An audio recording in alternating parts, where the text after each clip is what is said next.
All right, let's get into Google price hikes. Or Google? sorry, Apple. What? Apple price hikes. What do you know that we don't? Because Google just has software. Yeah, Apple price hikes. So last week at some point during Thursday, Apple, which they'd warned us about this, but they just went through, the Apple Store went down briefly, and then it came back up, and there were a bunch of new prices for basically all of their products. Introducing the new reality of Apple Silicon. While standard iPhones remain completely untouched, spatial computing just took a $200 leap with the Apple Vision Pro. The student-focused MacBook Neo jumped from $599 to $699, while the M4 Mac Studio climbed to $2,500. And the Pinnacle 3 Ultra Mac Studio now commands $300. It's not just about paying a premium for hardware. Understanding the global forces shifting beneath the surface so you can invest smart. The product that they sell. Is this like the top 3 worst Apple Store went down scenarios? Dude, the tweets were so funny. It was Yeah. like, Apple Store's down. What are they cooking? What's coming next? And then there's just like tweets right above it like, price store hikes, all the different changes. It's back. Yeah, the store comes back live, and base prices, upgrade prices, tons of prices for all the different products that they sell have gone up. iPhone prices, notably, are unchanged. That was one thing that people were thinking would go up. But the things that did go up are Macs, iPads, Apple TVs, HomePods, Vision Pros. Across the board, prices are all Utilizing higher. a calculated high-volume market strategy, Apple insulated their mass consumer products by concentrating the price hikes on ultra-premium machines. The highest volume consumer lines remain protected, while the lowest volume studio hardware bears the financial weight. It's not just about managing corporate margins. It's about designing a financial ecosystem that keeps the future Now I look at these moving price forward. increases, and they're kind of interesting. They're kind of spread out across the board. Some of them I mentioned on Twitter. Some of them are higher than I expected them to be.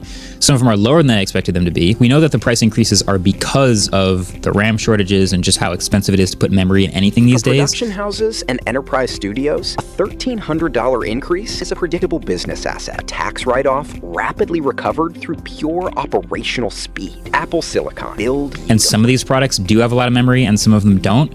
But that does not seem to directly correlate with how high the price went up. But Apple's architecture presents a unique problem because their unified memory is soldered directly onto the silicon die for maximum bandwidth and performance. They cannot swap to cheaper third-party components. They are locked in. As the raw cost of memory scaled, Apple arrived at a crossroads: absorb a catastrophic hit to their industry-leading profit margins or rewrite the pricing sheet. They It chose seems the like latter. more about, well, sort of an efficient balance. Maybe this is a Tim Cook thing of some products are higher volume and the price didn't go up as much. Some prices are lower volume, but the price went up more.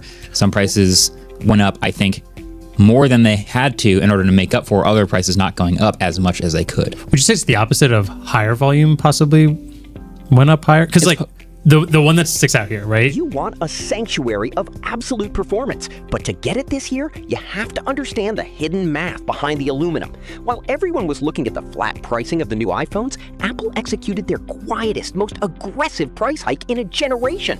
$100 more just to step into a baseline MacBook Neo, $500 added to the M4 Mac Studio, and for the pinnacle of creative power, the M3 Ultra, a staggering $1,300 premium. The question isn't just what it costs, it's what Like there's some big ones. There's the M3 Ultra Mac Studio went from $4,000 to $5,300, so $1,300 price increase. Yep. We saw the M4 Mac Studio $2,000, $2,500, $500. That's crazy. It's not just about paying more for silicon. It's about a brilliant, calculated, high-volume strategy.